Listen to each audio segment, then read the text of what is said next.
Hello. We're going to attempt to do a quick video kind of in a little foresty area here.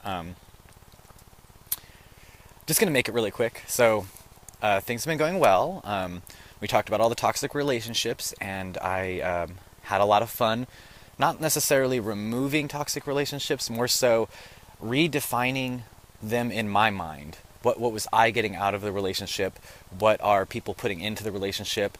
Why was I feeling like certain aspects of relationships were toxic, and how could I redefine them, both for myself and sometimes with other people, where you have to reach out and let them know, hey, I see this kind of behavior as toxic. It's a my problem. I'm working on it, but in the process of me working on it, maybe just be aware that bothers me a little. And it's been helping, so that's good. What else? I was going to talk about aliens a lot because I kind of had like a lot of realizations over the last few weeks and months to deal with aliens. I know it's kind of a weird topic, but just off-planet souls in general. I don't like definitions, so I don't like to say like, oh, I'm talking to the Pleiadians or I'm talking to the Arcturians, because honestly, space is huge, and some of these consciousness like patterns that I'm picking up aren't really from one culture. They're like a blend of multiple cultures. So, yeah, that's a thing.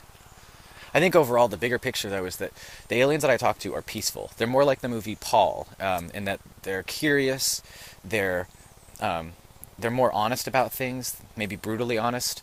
There's really no need to fear all of that stuff. Like, I know there's some people that have talked to me and reached out about abduction issues, and I know that some people have that kind of stuff happen. It's not always bad. Like, I know it seems traumatic, but like, imagine a 5-year-old kid going to the dentist. It's a very traumatic experience for them. But what if they need to have a filling, or they need to have something done that if they don't get it done, it'll be a bigger problem later? So sometimes with abduction, it's like, what if that abduction and that experience fixed something in your body that enabled you to live longer? But you didn't know. If they showed up and gave you like a little contract that said, hey, do you want 5 more years of your life? Click yes or no. You'd probably click yes.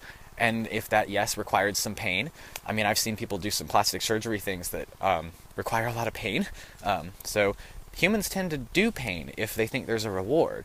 So anyone who's having issues with abductions and like traumatic experience with aliens, be them in dreams or whatever, or just weird feelings about aliens, like, I think you should get to the root of understanding like where that's coming from. Why are you afraid of it?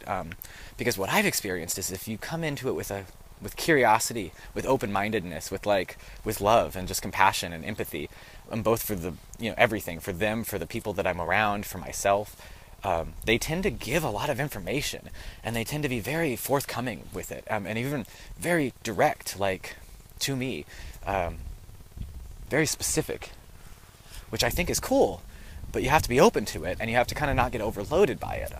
So yeah. Also, I was going to talk quick about psychic attacks. It's a thing. Sometimes people, whether they realize it or not, when they're thinking about you, and it's maybe negative, even positive, they're sending energy, okay? I call them cords, some people call them other things, but it's like, it like attaches. Like, picture you're like in this field, and this energy thing just comes in and attaches, right? And it can drain you. It's like energy vampires will tend to drain you even if they're not around you. Just by thinking about you, they can drain you. What I've learned is, for me, I have to carry a lot of crystals, but I also have to do like cord clearing exercises like daily, sometimes a few times a day, to clear away any cords that might be attaching to me that are toxic to me, that I have not given permission to be attached. Honestly, I like to clear all the cords and basically start every day fresh. So if you want to have a cord with me, you need to reach out every day and reconnect it. It's kind of tedious, I know, and honestly, I keep a lot of the cords going anyways that are positive, that are beneficial, where I'm connected to a person. Wires.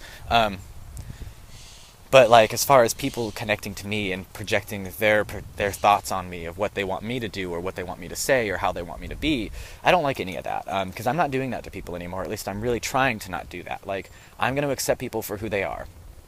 I see potentials of who they can be, who they can become, who they were in past lives, who they are in future lives, but I'm going to learn to accept them for who they are in this life, and just let that be that. and stop trying to like remind people of all the things they could be.